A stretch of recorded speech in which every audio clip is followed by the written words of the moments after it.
ଆଜି ହେଉଛି ରକ୍ଷାବନ୍ଧନ।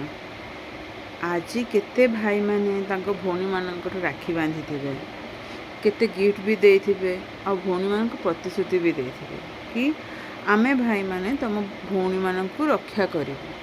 ଭଲ କଥା।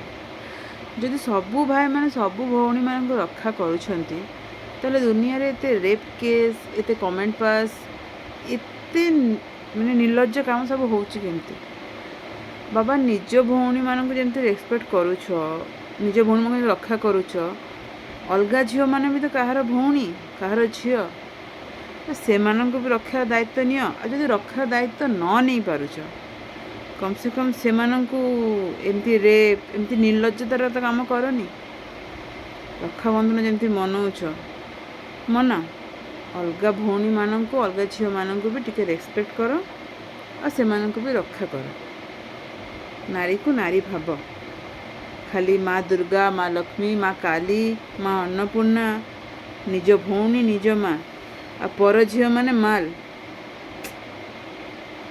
ଏସବୁ ନୁହେଁ, ଏସବୁ କରିବା କଥା ନୁହେଁ। ଆଉ କ'ଣ କହିବା? ହ୍ୟାପି ରକ୍ଷାବନ୍ଧନ ସବୁ ଭାଇମାନଙ୍କୁ, ହ୍ୟାପି ରକ୍ଷାବନ୍ଧନ। ଆଉ କ'ଣ? Thank you.